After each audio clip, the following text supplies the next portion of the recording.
Today's lesson entails lines, angles, and transversals. So what I'm going to do is I'm going to share with you some vocabulary. The first word that we'll go over is parallel lines. Those are lines that do not intersect. So for example, we have this line, we'll call it line AD, and we call this line BC is an example of two lines that are parallel. Another set is line segment EF and line HG. That's another set of lines that are parallel. Skew lines are non-coplanar and lines that do not intersect. So I'm going to go ahead and show you which are skew lines, okay? So skew lines are like this here, this line there, and this line. It appears that they're intersecting from the top view, but they're really not. They're parallel, not parallel, but they don't ever intersect. So those are skew lines. Parallel planes are planes that do not intersect. So if I were to shade the top plane, and if I were to shade the bottom plane, those are two planes that do not intersect. The other planes would be the top, the front, and the back. Also, the side planes are also planes that do not intersect. And we use the notation plane ABCD is parallel to plane EFGH. We are going to talk about transversals. Now, if you look at the picture to the right here, a line that intersects two or more lines, this is line L, and this is line M. T is called a transversal. And these are angles that we're going to be talking about right now. This is exterior angles. These are exterior angles, and these are interior angles. So once again, this is a transversal, and these are two lines that intersect the transversal. So we have two lines. This is line L, this is line M. There's your transversal. This is called the interior. This is called the interior angles. These are interior angles. Exterior angles are angles that are outside these two lines here. They're not in between, they're on the outside. So these angles here are exterior, 1, 2, and 8, 7. Alternate angles, so you have like 6 and 4, 3 and 5, 2 and 8, 7 and 1, 1 and 7. Those are all called alternate angles. Those are alternate angles. Consecutive angles are angles that are on the same side of the transversal. So like 3 and 6, angles 3 and 6, angle 4 and 5 are on the same side of transversal. Use the diagram below to answer each question. So here we have a rectangular prism. Name a pair of parallel lines. I'm going to go ahead and do that. So we have line RS is parallel to line QT. Now you may have different ones. I'm just going to select one for each. Name a pair of skew lines. So let me show you a skew line. So here is a skew line. So SR, line SR, and line DC is a skew line. So I'm going to say line DC is skew to line RS.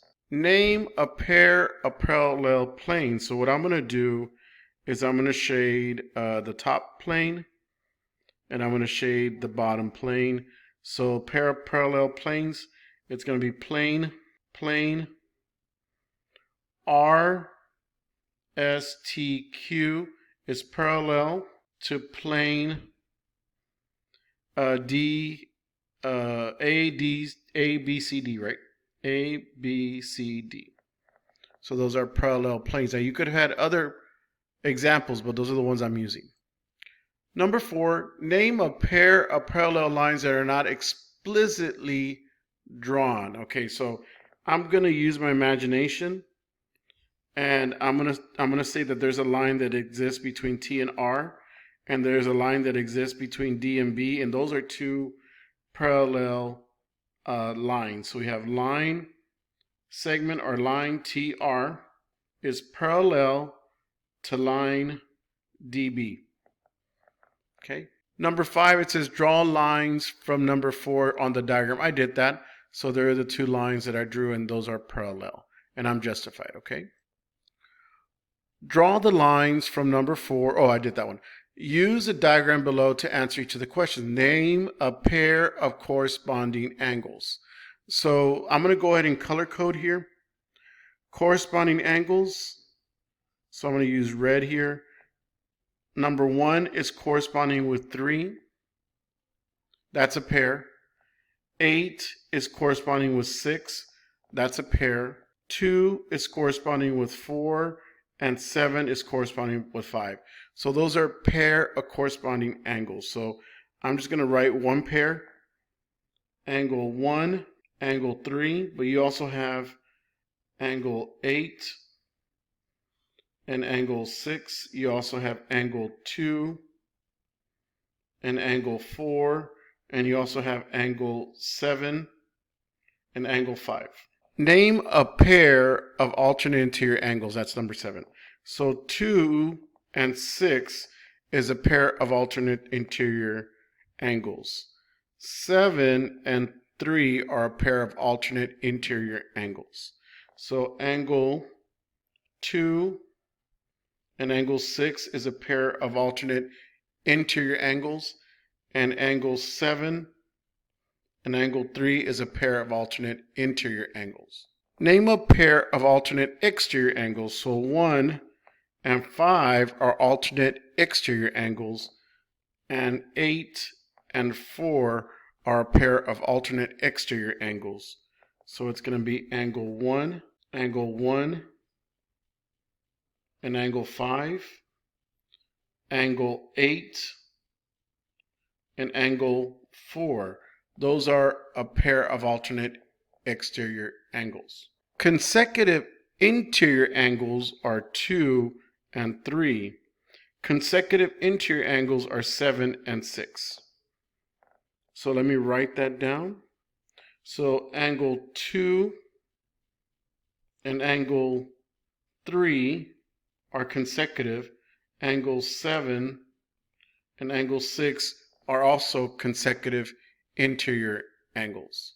Name a pair of consecutive exterior angles. So 1 and 5 are alternate exterior angles, and angle 8 and angle 4 are alternate exterior angles. So I'm going to write angle 1 and angle 5, angle 8, and angle 4. When I say postulate, it means this is always true. If two lines are cut by transversal, then each pair of corresponding angles is congruent. A theorem has already been proven. If two parallel lines are cut by transversal, then each pair of alternate interior angles are congruent. In other words, they're going to have the same measurement.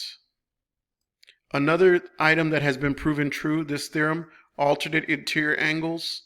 If two angles are cut by transversal, then each alternate exterior angle are congruent. Another theorem, consecutive interior angles. If two parallel lines are cut by transversal, then each pair of consecutive angles are supplementary. And supplementary means that the sum is 180.